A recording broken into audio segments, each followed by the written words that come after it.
Good morning students. आज हम पढ़ने वाले kind of sentence. Previous video में मैंने सेंटेंस डिस्कस किया था। अगर आपने वो वीडियो नहीं देखा है तो उसके प्रीवियस वाला वीडियो आप देख लेंगे। चलिए कंटिन्यू करते हैं। Sentence is nothing but a group of words make complete sense. That is important ना। Sentence can be classified into several categories the basis of their content structure. Affirmative sentence, interrogative sentence, imperative sentence, negative sentence, exclamative sentence और optative sentence. तो सबसे पहला जो है हमारा affirmative sentence. Affirmative sentence क्या होता है? This is the sentence which makes positive statement without any negation, exclamation, request और command. It is also called assertive and declarative sentence. Assertive भी कहा जाता है इसको और डिक्लेरेटिव सेंटेंस भी कहा जाता है। ये ऐसे सेंटेंस होते हैं जिसमें ना तो कोई कमांड होता है, ना एक्सक्लेमेशन मार्क होगा, ना निगेटिव रहेगा। निगेटिव मतलब नॉट, ये सब नहीं रहेगा। एक्सक्लेमेटरी मतलब जॉइन इज हैप्पी, ये नहीं रहेगा। और एक्सक्लेमेशन मार्क नहीं रहेगा उसमें। रिक्वेस्ट और कमांड भी नहीं रहेगा इस सेंटेंस में। जैसे कि एग्जाम्पल देखते हैं। She is preparing for the forthcoming test. वो किसके लिए प्रिपेयर कर रही है? जो उसका चौथा टेस्ट होने वाला है ना। तो इसमें कोई कमांड है क्या? नहीं है। कमांड वाला वर्ड क्या होता है? जैसे वेटर को ऑर्डर करते हैं ना हम, ठीक है, वो हो गया कमांड। या फिर टीचर हमें कुछ रिक्वेस्ट, क्या हो गया? अगर किसी को प्लीज़ ऐसा कुछ आता है सेंटेंस में। जैसे कि हमने क्या किया, वेटर को प्लीज़ कर सकते हैं ना, रिक्वेस्ट कर सकते हैं कि आप ला दीजिए, और कमांड भी दे सकते हैं। She will sing in the correct concert tomorrow at the city theatre. We are reaching there tomorrow. चलो अब देखो डूज एंड डोंट्स क्या रहेंगे इसमें, है ना। क्या रहेगा क्या नहीं रहेगा। सबसे पहले हमको क्या देखना है? निगेशन। मतलब सेंटेंस में आपको कहीं भी नॉट नहीं दिखेगा। इस जितने एग्जाम्पल है सबको हम देख लेंगे, किसी भी सेंटेंस में नॉट नहीं लगा हुआ है, तो निगेशन नहीं होना चाहिए, ठीक है। दूसरा, पॉजिटिव स्टेटमेंट मतलब निगेटिव नहीं रहेगा, ऑब्वियस है ना। उसके बाद है एक्सक्लेमेशन। एक्सक्लेमेशन मार्क जो रहता है, आपने देखा होगा, वो भी इसमें कहीं नहीं मिलेगा सेंटेंस में। सभी में फुल स्टॉप लगा हुआ है, देख सकते हो, सब में फुल स्टॉप लगा हुआ है, तो ये भी नहीं है। तीसरा है रिक्वेस्ट और कमांड। रिक्वेस्ट मतलब प्लीज़ वाला वर्ड दिख रहा है क्या? Have a glass of water please. ये जो सेंटेंस है वो क्या है? रिक्वेस्ट है। कमांड क्या है? Go and ready for run. ये हो गया कमांड। इसमें प्लीज़ नहीं यूज़ किया गया, मतलब ये रिक्वेस्ट नहीं है, ठीक है। या फिर दोनों सेम भी हो सकते हैं। इसी को हम बोलते हैं असर्टिव सेंटेंस या फिर अफर्मेटिव सेंटेंस। तो ये था आपका फर्स्ट, है ना। होप आप समझ गए होंगे। ये जितने एग्जाम्पल है वो क्या है? सभी पॉजिटिव है, और ये अफर्मेटिव के एग्जाम्पल है। मतलब जितने भी सिंपल सेंटेंस होते हैं वो क्या है? अफर्मेटिव सेंटेंस है। Interrogative sentence. इंट्रोगेटिव सेंटेंस बहुत ही ईजी है पहचानना। This sentence ask question and always begins with in auxiliary verb और WH वर्ड। इंट्रोगेटिव सेंटेंस है वो हमेशा WH से चालू होता है, जैसे what, when, who, whom, why, etcetera.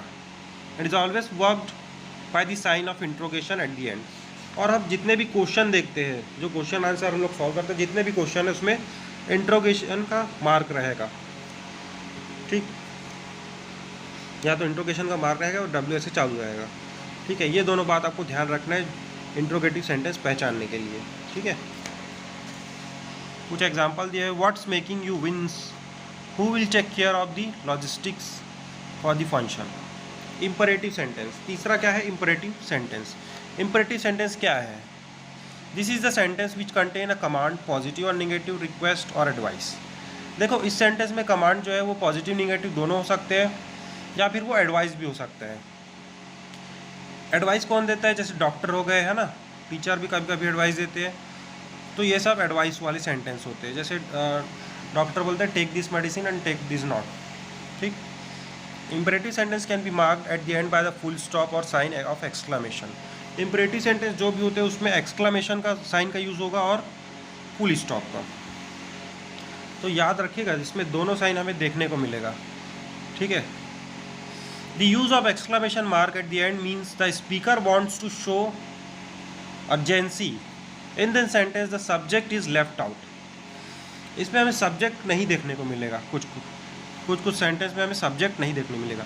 Subject मतलब हम जिसके बारे में बात कर रहे हैं, ही, शी, इट, और या फिर किसी का नाम या फिर किसी का प्लेस या फिर कोई प्लेस है ना, वो रहेगा। सेकंड पर्सन इंपरेटिव, सबसे पहले हमें समझा गया सेकंड पर्सन इंपरेटिव।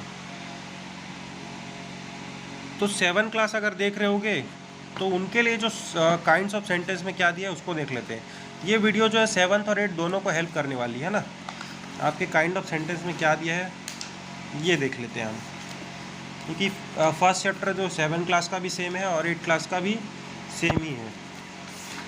तो ये रहा इम्परेटिव सेंटेंस आपके बुक में जो दिया है। तो 7 क्लास के लिए जो इम्परेटिव सेंटेंस है बहुत ही ईजी है।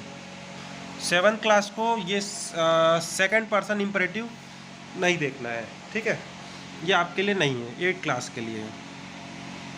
तो सेकंड पर्सन मतलब जैसे देखिए एग्जाम्पल कहा गया, be careful, open your books, come here. Your word use कर दिया मतलब ये सेकंड पर्सन है। फर्स्ट पर्सन रहता तो क्या, ही, शी, इट का यूज़ करते, ठीक है। हिम, हर और यूआर का यूज़ कर रहे मतलब ये सेकंड पर्सन इम्परेटिव है। Have something eat to eat, Shivam. You take this bags and you pack, park the car. तो ये सब एग्जाम्पल दिए हुए हैं। इसके अंदर आता है दी एम्फेटिक इम्परेटिव।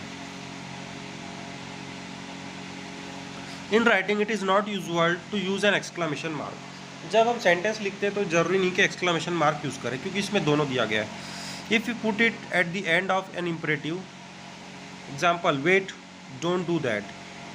वेट करने बोल रहे हैं मतलब एक्सक्लामेशन मार्क, ठीक है। फिर डोंट डू दैट, फिर एक्सक्लामेशन मार्क। तो इस बात का भी ध्यान रखेंगे कि कहाँ फुल स्टॉप यूज़ होगा और कहाँ नहीं होगा, ठीक है। देखो अब इसके लिए फॉर्मूला दिया हुआ है। The first person imperative. First person imperative मतलब if the first person we make it with let plus me और लेट प्लस अस। तो ये फॉर्मूला है फर्स्ट पर्सन के लिए। जैसे कि एग्जांपल दिए, let me do it for you, तो लेट यूज़ करेंगे, फिर प्लस मी और लेट, है ना। तो लेट मी हो गया plus us, do it for you, ये चेंज कर सकते हैं आप। पर्सन, यू, मी, ठीक है, ही, शी, ये सब।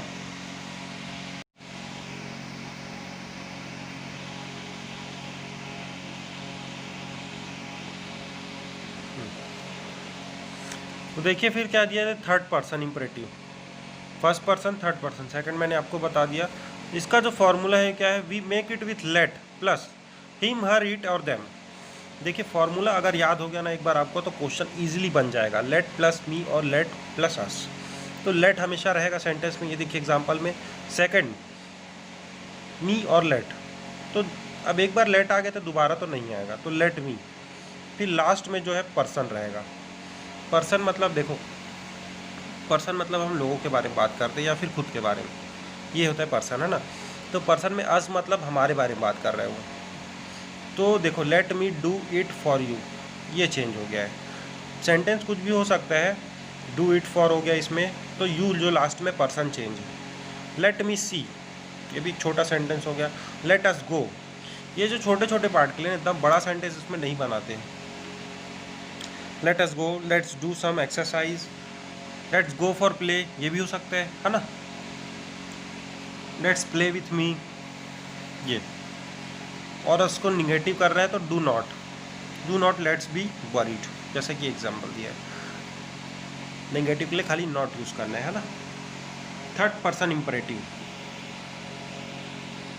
ठीक है।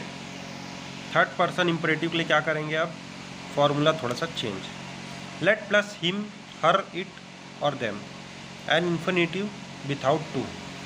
इन्फिनिटिव विथआउट टू का मतलब समझते, जो इन्फिनिटिव वर्ड जो यूज़ करते हैं उस सेंटेंस में क्या होता है generally, to plus first form of verb. जैसे कि क्राई, क्राइंग, क्राइड, तो क्राई क्या है, फर्स्ट फॉर्म, तो क्राई का यूज़ करेंगे और टू। जैसे कि मैं एग्जांपल बताऊंगा आपको, let him go, let use कर लिए, हिम यूज़ कर लिए, प्लस, अच्छा देखिए दो ही चीज़ तो है इसमें, हिम और infinitive word. Late him go, let her explain it. तो इन्फिनिटिव हर बार आए ये भी ज़रूरी नहीं है, क्योंकि सेंटेंस में नहीं दिया हुआ है। He must go, she should explain it. Change ये भी हो सकता है, ही मस्ट गो, लेट जो दिया है वो भी चेंज हो सकता है, क्योंकि हर क्वेश्चन में ज़रूरी नहीं कि लेट का यूज़, सॉरी हर सेंटेंस में ज़रूरी ये नहीं है कि आप लेट का यूज़ करेंगे। अब नेक्स्ट जो है निगेटिव सेंटेंस। निगेटिव सेंटेंस मतलब इसमें नॉट का यूज़ होगा ही, ठीक है, या फिर जो सेंटेंस का स्टेटमेंट है वो चेंज होगा। This is the sentence which express negation. In fact, the affirmative sentence become negative if they contain words like not, no और never। अगर affirmative sentence जैसे not, no और never लगा दिए तो वो भी negative बन जाता है। वैसे ही इसमें भी not, never लगा है, no लगा है, मतलब ये negative sentence है। negative sentence को आप easily पहचान सकते हैं, बस आपको 3 चीज़ देखनी है, not हो गया, no हो गया और never। I am not planning, we never play tennis together after, never बोला है ना। our village has no solar light। तो ये हो गया आपका निगेटिव सेंटेंस। अब देखेंगे exclamatory sentence. Exclamatory, joyness, happiness, ये सब आएंगे इसमें ना। Those are sentence which express some sudden feeling. Sudden feeling word जो है बस इतना ही याद रखना है आपको, सडन फीलिंग। वो जॉय का भी हो सकता है, दुखी भी हो सकता है, ठीक है, खुश भी हो सकता है, तो वो कहता है एक्सक्लामेटरी सेंटेंस। द फीलिंग में बी जॉय, शॉक और सॉरो। जो फीलिंग है वो दुखी, खुश, ये दोनों का हो सकता है। This sentence are mark by the sign exclamation at the end. तो जो एक्सक्लेमेशन मार्क है वो देख सकते हैं आप, दिया हुआ इसमें। But a massive blow it was for our team. Wow. What is victory for Andy, how horrible the scene was. तो जॉय, हैप्पीनेस और सैडनेस है ना, ये सब बस एक्सक्लेमेटरी सेंटेंस में देखने को मिलेगा। लास्ट है हमारा optative sentence. This is the sentence that express wish, prayer और ब्लेसिंग। जैसे यूज़ करते हैं ना वर्ड, ओ गॉड, ओ माई गॉड, एलास, ये सब। तो ये सब क्या है, प्रेयर के लिए, प्रे करने के लिए operative sentence. May you live long, wish you best of journey, good luck for your examination. इसमें भी एक्सक्लामेशन मार्क और फुल स्टॉप दोनों का यूज़ करते हैं। तो ये था आपका काइंड ऑफ सेंटेंस जो कि दोनों क्लास के था, 7 और 8। तो थैंक यू। अगर कोई डाउट होगा तो तुरंत पूछिए।